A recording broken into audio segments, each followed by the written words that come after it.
আসসালামু আলাইকুম। আমরা ব্লগ অ্যান্ড কুকিং চ্যানেল থেকে আমি জান্নাতুল চলে আসলাম নতুন আরও একটি রেসিপি নিয়ে। আজকে আমি তৈরি করে দেখাবো টিকিয়া কাবাব। এখানে আমি হাফ কেজির মতো সলিড গরুর মাংস নিয়েছি, আর নিয়েছি আমি হাফ কেজির থেকে কিছুটা কম বুটের ডাল।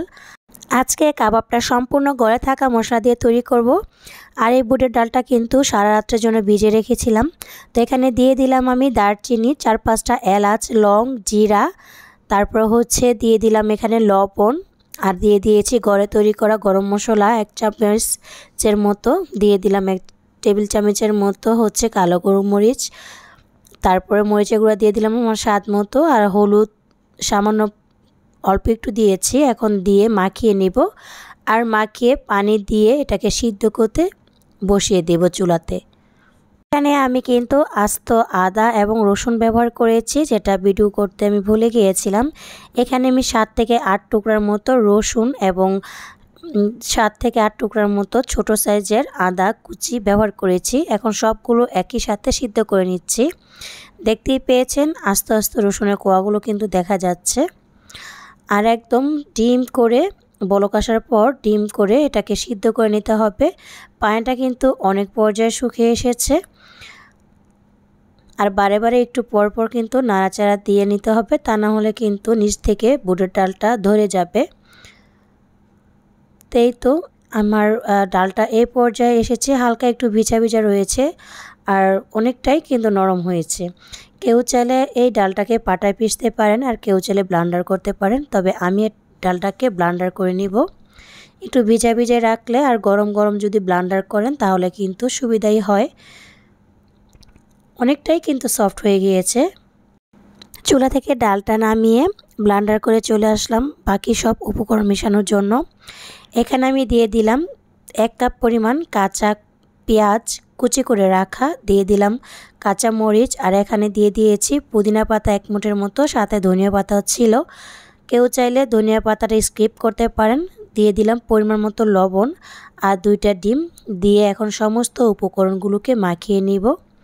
মাখানো হয়ে গিয়েছে আমার, দেখতেই পেয়েছেন কত সুন্দর একটা টেক্সচার এসেছে। এখানে যদি একটু নরম হয়ে যায় কেউ চাইলে এখানে ব্রেড গাম বা বিস্কুটের গুঁড়া দিতে পারেন, তবে আমার ডোটা একদমই পারফেক্ট ছিল। আমি হাতে সামান্য কিছুটা তেল মাখিয়ে এখন আমি আমার পছন্দ অনুসারে সাইজ করে নিব। তাই তো আমি চেপে চেপে এরকম করে আমি বড়া আকারে দিয়ে নিচ্ছি। আর আমি কাবাবগুলা অনেকগুলোই বানিয়েছি। আমি একেবারে বানিয়ে ফ্রিজে রেখে তারপর বেশ কিছুদিন যাবৎ খাই, তার জন্য আমি বেশি পরিমাণে বানিয়েছি।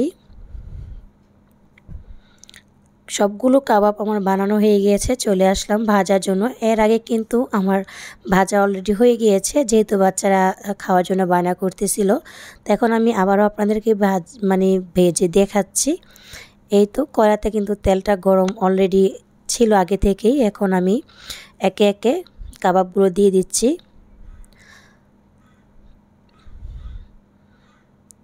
এই তো দেখতেই পেয়েছেন কাবাবগুলো কিন্তু খুব সুন্দর করে ভাজা হয়েছে, আর খেতে কিন্তু মাশাআল্লাহ অনেক বেশি মজা হয়েছিল। তো বাসায় এভাবে তৈরি করে কিন্তু বাচ্চাদের জন্য রেখে দিতে পারেন, টিফিনে দিয়ে দেওয়া যায় এসব খাবার। তো এই তো তৈরি হয়ে গেল আমার কাবাব। আমি একটু ভিতরটা ভেঙে দেখাচ্ছি যে কতটা সুন্দর হয়েছে। সামনে কুরবানি ঈদে কিন্তু চাইলে যে কেউ এরকম সহজেই ঘরে তৈরি করে নিতে পারেন এই ধরনের কাবাবগুলো একদম অল্প মশলায়। আর আমি যেই কাবাবগুলো ফ্রোজেন করেছিলাম কিভাবে সংরক্ষণ করেছি তাও বলে দিচ্ছি। এরকম প্লেটে করে ডিপ ফ্রিজে রেখে দিয়েছিলাম। সামান্য একটু জমার পর আমি এগুলো তুলে নিয়েছি, তুলে একটা বক্সের মধ্যে করে রেখেছি। এতে করে হয় কি, যখন আপনি কাবাবগুলো তুলবেন তখন কিন্তু আর লেগে যাবে না, আর কাবাবগুলো ভেঙেও যাবে না। তো এরকম করে কিন্তু সারা বছরের জন্য আপনারা কাবাব সংগ্রহ করে রাখতে পারেন। তো আজকের রেসিপি ভালো লাগলে যারা চ্যানেলে নতুন এসেছেন চাইলে আমার চ্যানেলটি সাবস্ক্রাইব করে দিতে পারেন, আর যারা করেছেন তাদেরকে অসংখ্য ধন্যবাদ। আজকের মতো এখানেই বিদায় নিয়ে নিচ্ছি। ভালো থাকবেন সবাই, সুস্থ থাকবেন। আল্লাহ হাফেজ। আসসালামু আলাইকুম।